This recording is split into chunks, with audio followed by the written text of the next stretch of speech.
ሰላም ውድና የተከበራችሁ የሱስቱ ቤተሰቦች እንዴት ናችሁ? ሰላም ናችሁ? እኔ ሰላም ነኝ አልሐምዱሊላህ። እናንተ እንዴት ናችሁ? የዛሬ ቪዲዮአችን የሚሆነው ለጭቃ ቤትም ለብሎኬት ቤትም የሚሆን ቀለም ነው ማስተዋወቃችሁ። እንደዚህ የምታዩት ቤት እንግዲህ 115 ቆርቆሮ ቤት ነው። ሀርቡ ከተማ አዲስ ሰፈር ማደያው ጋር የሰራ ነው ቤት ነው። ኤልሸብ ቤት እንግዲህ እንደነዚህ አይነት ጥድትና ፍክት ያሉ ቀለሞችን ለማስቀባት እንዲሁም ደግሞ ይሄንን ቅብ ለመቀባት ከ115 ከ120 ቆርቆሮ ኦልሞስት ከ100 ቆርቆሮ ድረስ ምን ያክል ብር ይጨርስብናል የሚለውን ሙሉ ዝርዝር ምሰራላችሁ ሆናል ማለት ነው። ይሄን ምሰራላችሁ ምንድነው ይሄ ቀለም እንግዲህ ለጭቃ ቤትም ለብሎኬት ቤትም ይሆናል እንደነገርኳችሁ በጣም የሚያምርና ውበት ያለው ቀለም ነው። በጣም ጠንካራ ነው። ኮላም ስላለው ጨምድዶ የማያዝ ባህሪ ያለው ሲቀጥል ደግሞ የተሰናጣጠቀ ቤት ከሆነ ቆርቁረን አርመን ባለፈ እንዳታየዋችሁ አርመን ከዛም ሲቀጥል ይሄን ብንሰራው በጣም ቤታችንን የበለጠ ውበት የሚሰጥልን ነው ማለት ነው። እንደምታዩት እንግዲህ ይሄ ቤት በጣም ምርና ፍክት ሽብርቅ ብሏል። ይሄ ቤት እንግዲህ ይቺን ኤልሸቧን ይዞ ከነከበሮ ቤት ምን ያክል ብር እንደጨረሰ የምሰራላችሁ ይሆናል ማለት ነው። ይሄንን ቪዲዮ ተሰራላችሁ እንግዲህ ለሁላችሁም እንድትጠቀሙና ሁላችሁም ቤታችሁን አስባችሁበትና ተዘጋጅታችሁበት እንድታሳምሩ ይረዳችኋል። በመጀመሪያ ስለዚህ ስነግራችሁ ወደ ዝርዝሩ ከመግባቴ በፊት ይሄንን ስቶን ቅብ ቤታችን ላይ ብንቀባ ምን ተኳርቲዙ ምን አይነት ጥቅም አለው የምትሉኝ ካላችሁ ይሄን እንግዲህ ከኳርቲዝ ይሄንን ብንሰራ ምንድነው ጥቅሙ? አንድ ከጥቅም ደረጃ አሁን ግንበኛ ሲሰራ ልስኑ አባጣ ጎርባጣ ከሆነና እንደዚህ ሙሊቱን ጠብቆ ካልሰራው ግሪን ፑቲ ስለምንሰጥ ግሪን ፑቲ ማለት እንደ ይሄ የምታዩት ማለት ሲሚንቶ አይነት ከለሩ ስለምንቀባ ሲሚንቶ አይነት ከለሩን ቻክ ስለምናደርገው የታለፈ አባጣ ጎርባጣ ካለ ሲሚንቶ አይነት ከለሩን ቻክ ስናደርግ ያንን እናርመዋለን። ሲቀጥል ሙሊቱን ይጠብቅልናል ማለት ነው። ከዛ ሲቀጥል ደግሞ 3 ቀን ውሃ ይጠጣል። ያንን ከሰራን በኋላ 3 ቀን ውሃ እናጠጣለን ማለት ነው። ከዛ ለጥቀን ደግሞ ፕራይመሪ እንቀባዋለን። ፕራይመሪ ማለት ይሄ የምትመለከቱት ቀለሙ ማለት ነው። ይሄን ቀለም እንቀባለን።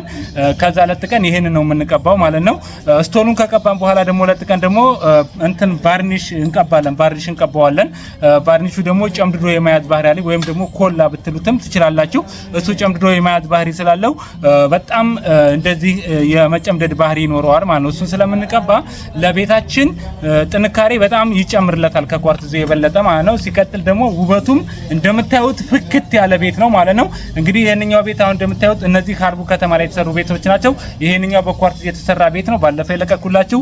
ይሄ ደግሞ በስቶን ቅብ የተቀባ ነው ማለት ነው። እንግዲህ የትኛው እንደሚያምር ለእናንተ ፍርዱን ትቻለው እና ሁላችሁም ቤተሰቦች ይሄንን ቅብ ትቀቡት ብዬ ለእናንተ ሙሉ ዝርዝር ይዤላችሁ ቀርብ ያለው ማለት ነው። ምን ያክል ብር ጨርሶ ይሆን ምናምን የሚል ጥያቄ ውዝግብ ውስጥ እንዳትገቡ። ሲቀጥልም ደግሞ ይሄንን ቅብ ሳታውቁት ይሄንን ቀለሙን ቅቡ ሳታውቁት የተለመደው በአብዛኛው ጊዜ ኳርትዝ ብቻ ስለሆነ ኳርቲዝን ብቻ እየሰራችሁ ባውቀን በነበር እንዳትሉ ሁሉንም ወጪ አውቃችሁት እንዲሁም ደግሞ የሁሉንም ስራ አሰራር ሁኔታዎችን ትኩረቶቻችሁ እንዲታሳምሩ ይረዳችኋል ማለት ነው።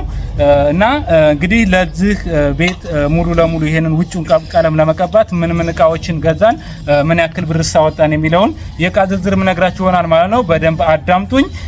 እናንተ በአካባቢያችሁ በሚሸጠው ዋጋ መከታተል ትችላላችሁ ማለት ነው። ወይም ደግሞ ወቅታዊ ገበያው ስለሚቀያየር ብዛቱን ከያዛችሁ ወቅታዊ ገበያው በቀነሰ በጨመረ ሰዓት ላይ ለማባዛት እንዲመቻችሁ ማለት ነው።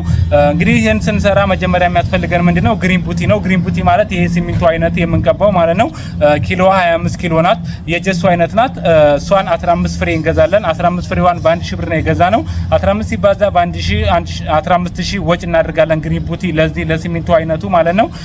ከዛ ለጥቀን ምን እንገዛለን? ስቶን እንገዛለን። ስቶኑ ማለት እንግዲህ ይሄ ነው በባሊ ማለት ነው። ባሊ 25 ኪሎ ነው። ይሄ ያው እንደ ኳርትዝ አይነት ነው ባሊው። ይሄንን እንገዛለን።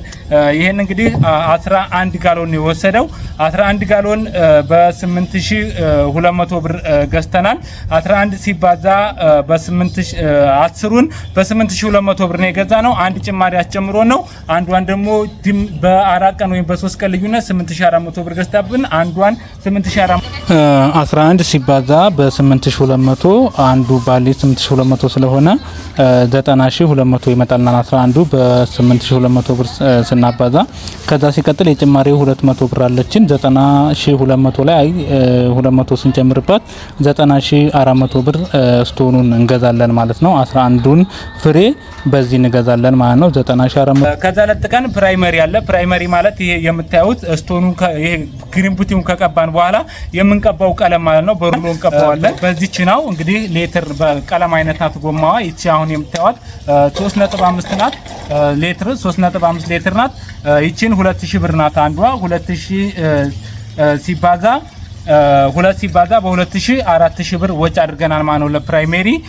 ከዛ ሲቀጥል ቫርኒሽ ነው የምንገዛው። ቫርኒሹም እንደዚህና በሌትር ነው የገዛሁት 3.5 ናት እቺ። እሷን ሁለት ገዝቻለሁ። ቫርኒሹ 3200 ብር ናት እቺ አንዷ 2 ሲባዛ በ3200 6400 ብር ለቫርኒሽ ወጪ አድርገናል ማለት ነው። ብልጭልጭ የምትረጫለች ቫርኒሽ ጋር አብሮ የሚቀባ ወይም ደግሞ ስቶኑ ጋር መቀላቀል ስላላችሁ እቺ ማለት ነው።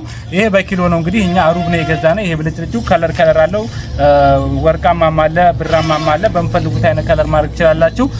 ይሄን እንግዲህ እኛ ነጭ ስለበዛበት ነጭ ስላለው ወርቃማ አድርገነዋል። ይቺ ሩብ ናት። ሩቧን 700 ብር ገዝተናል። ብልጭልጭ ብዬ ይጀላችኋለሁ ማለት ነው። ከዛ ፕላስተር ነው። ፕላስተር ማለት እነዚህ የምታዩቸው እነዚህን ፕላስተሮች እንግዲህ እንደምትሰሩት ዲዛይን ይወሰናል። እኛ አሁን ዲዛይን ስላበዛንበት የፕላስተር ዲዛይን ስላበዛንበት 5 ገዝተናል። 5 ሲባዛ በ200 እቺ አንዷ ጥቅል 200 ናት።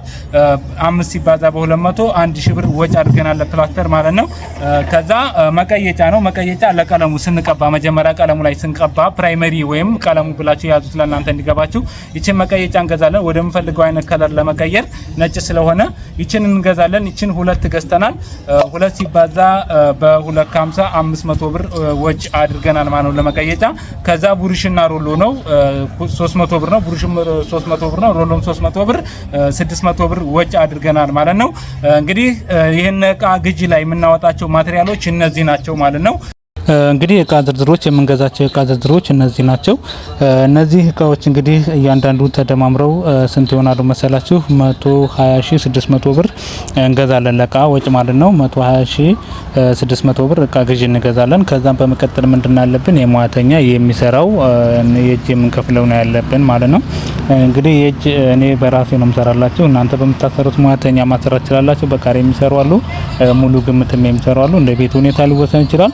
እኔ ይሄን ቤት እንግዲህ ሙሉ ስለሰራው ከውስጥም ስለሰራው 30 ሺህ ብር ውጭውን ቀብቻለሁ ማለት ነው። ስቶኑን የሙያ 30 ሺህ ስንጨምርበት 120600 ላይ 150600 ብር ወጪ አድርገናል ማለት ነው። ይሄ የምትመለከቱት ኤል ሼፕ ቤት 115 ቆርቆሮ ከበሮ ቤትና ከበሮ ቤት ከዛ ኤሉ እንደዚህ እንደምታዩት ይችን አድርጉ ስቶን ቅብ ለመቀባት በ150600 ብር ወጪ አድርገናል ማለት ነው። እዚህ ላይ ትራንስፖርት አልደመርኩም። ትራንስፖርቱን ታሳቢ አድርጉ። እናንተም እንግዲህ ዋጋችሁን ወጪ ለማትፈሩ እንዲሁም ደግሞ ቤታችሁ እንዲያምርላችሁና እንዲዋብላችሁ ለፈለጋችሁ ይህን ቀለም ተጠቀሙት እያልኩኝ ነግራችኋለሁ ማለት ነው።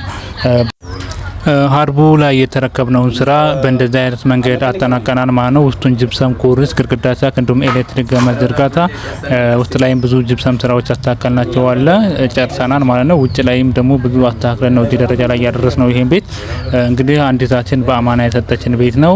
ተረክበን ነው በአማና ደውላለን ተረክበን እየሰራ ነው። ሀርቡ አዲስ መንደር ማደያው ጎን ላይ ሀርቡ አካባቢ ለምትገኙ ውጭም ሆናችሁ ሀርቡ አካባቢ ላይ ማሰራት ስለምትፈልጉ ሀርቡ ማደያው ላይ እዛ ጎን ላይ አስፋልት ዳር ስለሆነ እየላካችሁ ማሳየት ትችላላችሁ። ውስጡንም ማለት ነው። እንዲሁም ደግሞ በአካል ማየት ለምትፈልጉ ሀገር ውስጥ ቤቱም ከሆናችሁ ሀርቡ አካባቢ ላይ ከሆናችሁ ቤቱን በአካል ማየት ትችላላችሁ ማለት ነው። ይሄን የምላችሁ ምንድነው እንግዲህ አንዳንድ ሰው እኛ ሰው የማመን ችግር አለበት። በተለይ ደግሞ ውጭ ሀገር ሆናችሁ ስትልኩን እኛ የምናጭበረብርና የምንሰርቅ እንጂ የምንሰራ ማን መስላችኋል ማለት ነው። እዚህም እንደዚህ አይነት ነገር ገጥሞን ነበር። አሁን ላይ በጣም ተገርሞበታል። ስራውን በጣም ብዙ ሰው ተደስቶበታል። እንዲሁም ደግሞ ሀርቡ ላይ ደግሞ መቆጣጠር የማንችለው ስራዎች በዚህ ቤት ብዙ ስራዎች መጥተዋል ማለት ነው። ምንድነው እኛነታችንን ካዩ በኋላና እንደዚህ የሚሰራ እንደሚል ትኩረት ከወሰዱ በኋላ ማለት ነው። እና ይሄን ያልኳችሁ ምንድነው ውጭ ሀገር ሆናችሁ እኛን ማሰራት ብትፈልጉ ቤተሰብ ላይ ፈቅድ ይችላልና ቤተሰብ በአካል መጥቶ እዚሁ ማየት ይችላል ማለት ነው። ዝም ካሉ ደግሞ አይተው ከዚሁ ስለኛ ያለንን ስነ ምግባር እንዲሁም ደግሞ አሰራር በአካል በጆሮአቸው እንዲሰሙ ይረዳቸዋል ማለት ነው። እና ምንድነው ሁላችሁም ወንድሞች እንግዲህ ስደት ላይ ሆናችሁ በተለይ ቤት ለምታሰሩ ቤተሰቦች ጥድት ያለ ቤት እንዲሰራላችሁ ከመጀመሪያ ጀምሮ እስከ መጨረሻው ፊኒሽንግ ስራ ድረስ አገልግሎት ስለምሰጥ ወደዚህ ቻናል ጎራ ማለት ትችላላችሁ። ከመጀመሪያ ጀምሮ እኛ መስራታችን የሚጠቅመው ምንድነው? ከመጀመሪያ ስራዎችን እያቀለልን እንሄዳለን። መጀመሪያ ላይ ብዙ ወጪ እንዳይወጣባችሁ እያቀለልን ለቀጣይ ስራ እንዲመች እያደረግን እንሰራላችኋለን። ከዛ ሲቀጥል ደግሞ ቤቱን በስነ ስርዓት እንሰራዋለን። ምንም አይነት ስህተት እንዳይሰራ ለበኋላም እንዲመች አድርገን ስለምንሰራላችሁ ጥሩ ሆኖላችኋል ማለት ነው። ሌላ ደግሞ አንዳንድ ጊዜ ወኪል ላይ አስቀምጠን ወኪሎች እንደዚህ ወጥቷል ይወርዷል ይሄ እንደኮነ ምናም ከመነዛነዝም ታርፋላችሁ ማለት ነው። ራሳችሁን በራሳችሁ ኃላፊነት እንድታስተርሱ ይረዳችኋል ማለት ነው። እንግዲህ ከቪዲዮ ብዙ ነገር እንደምትማሩ ተስፋ አደርጋለሁ። ሀሳብ አስተያየት ካላችሁ ኮሜንት አስቀምጡልኝ። ለሌሎች ወንድሞች ደግሞ ሼር አድርጉላቸው። እስከ ቪዲዮ መጨረሻ አብራችሁን ስለነበራችሁ ከልብ እናመሰግናለን። ወሰላሙ አለይኩም ወራህመቱላሂ ወበረካቱ።